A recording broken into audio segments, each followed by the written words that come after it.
들어갑니다. 윤겸 전문가의 코멘트입니다. 지표가 말해준다. 인플레이션주, 포르쉐주 주목하자. 갑자기 또 가쁜 포르쉐네요. 예, 관련주 좀 움직이는데 어떤 종목 볼까요? 예.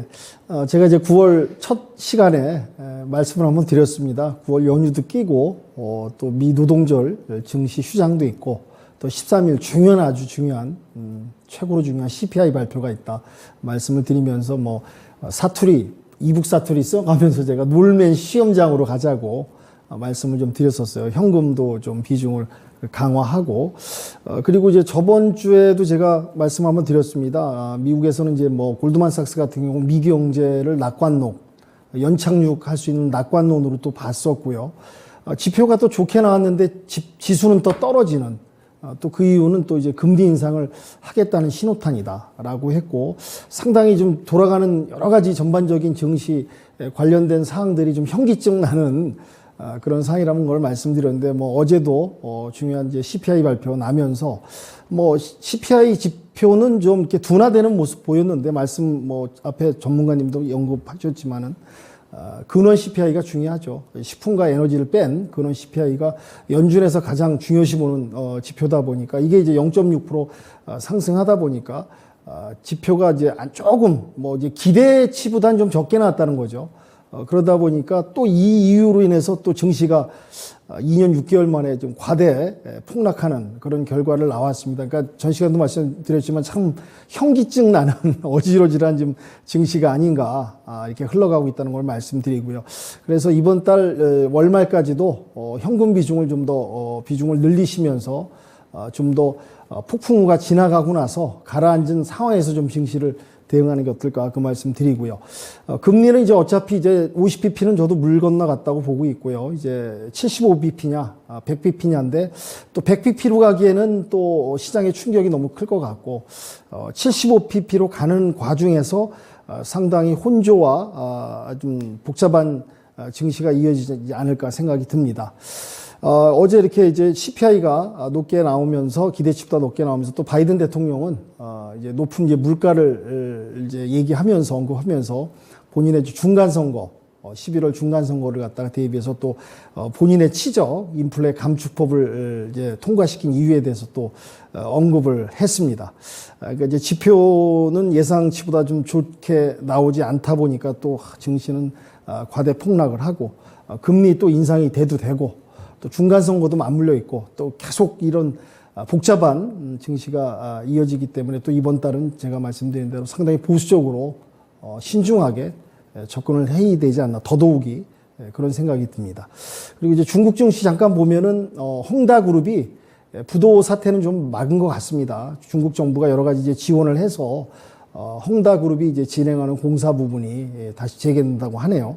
이 말씀을 드리는 이유가 이제 이 헝다그룹마저 어떤 부동산 이런 대란에 이어서 뭐 부도라든지 아주 어려운 상황에 직면한다면 또 이게 증시 여파에 엄청난 또 메가톤급 영향을 줄 수 있는데 다행히 이건 한숨 돌려서 진행되고 있다. 근데 이제 이런 이제 변수 부분을 좀 봐야 되지 않을까. 또 변수 중에서 또 우크라이나 전쟁, 러시아 전쟁이 있는데요. 우크라이나 같은 경우 또 반전 공세를 펴가지고 또 매섭게 또 공세를 하고 있다고 합니다. 그다음에 이제 독일의 슐츠 총리하고 또 푸틴이 또 통화를 뭐 오랫동안 했다고 하네요. 이 전쟁을 외교적으로 해결하자 이런 얘기를 했는데 이 말씀 드리는 이유는 이렇게 좀 지금 전 세계 증시가 악재가 맞물려 있고 좀 어렵게 펼쳐지는 장세에서는 역시 전쟁이 어떠한 해결을 하는 해결책의 키가 아닐까. 만약에 전쟁 종료만 된다면 증시의 악재는 한 50% 정도 거치지 않을까. 그런 기대를 해봅니다. 그래서 계속 요 러우 전쟁을 또 지켜보면서 흐름을 좀 파악을 해야 되겠다. 그래서 증시를 대응하자는 말씀드리고요.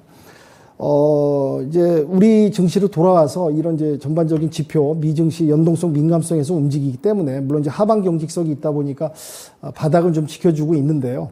계속해서 이제 미증시를 따라가면서 박스권이 계속 좀 이어지지 않을까 말씀을 좀 드리고요.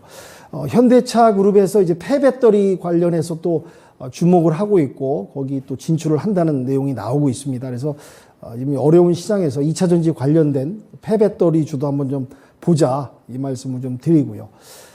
지금 환율이 또 1,500원까지도 열려 있다는 지금 또 어두운 전망이 좀 나오고 있습니다. 또 아시아 각국들이 어려운 나라들이 또 그 환율을 방어하기 위해서 지금 달러를 갖다가 풀어가지고 지금 방어 전쟁에 좀 나섰는데 이 부분이 참 골치 아픈 부분이죠.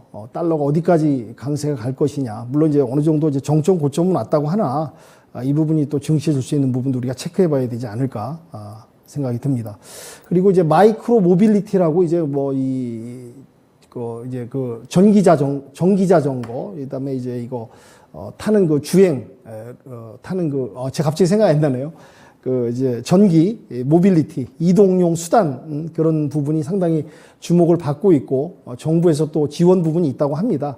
그러니까 이렇게 어려운 장일수록 좀 틈새를 좀 보면서 이런 좀 이슈가 될 수 있고 정부에서 지원하는 정책들을 한번 좀 종목들을 파악해 보는 게 어떨까 해서 말씀을 좀 드리도록 하고요. 끝으로 이제 오늘 본 제가 관심 섹터는 지금 인플레 금리 인상제 예고됩니다. 올라갈 거고요. 그래서 이제 인플레이션 올라가는 부분에 있어서 이제 은행 관련주들을 한번 좀 다시 한번 돌아보자라는 뜻에서 인플레 관련 은행 관련주 말씀드리겠습니다. 제주은행이라든지 푸른저축은행, 고려 신용정보 이런 종목도 한번 체크해 보시면서 증시를 대응하면 어떨까 생각이 듭니다. 그다음에 이제 오늘 제가 이따 추천드릴 텐데요. 포르쉐 관련주, 포르쉐가 이제 IPO 기업 상장을 하죠. 기업 공개 하다 보니까 여기에 이제 우리나라 기업들 중에서 이제 공급하는 기업들이 또 있습니다. 최근 며칠 사이 좀 올라갔는데 또 좀 눌림목 왔다가 또 재차 상승할 수 있는 상승 여력이 남아 있기 때문에요. 관련주들 임팩이라든지 코리아 FT 3기 종목을 좀 보고 있습니다. 이 관련된 종목을 한번 좀 체크해 보시는 것도 도움이 될 것 같습니다. 그래서 이렇게 증시 시황과 상황과 또 이제 관심 섹터 이 정도 정리해서 말씀드리도록 하겠습니다. 네.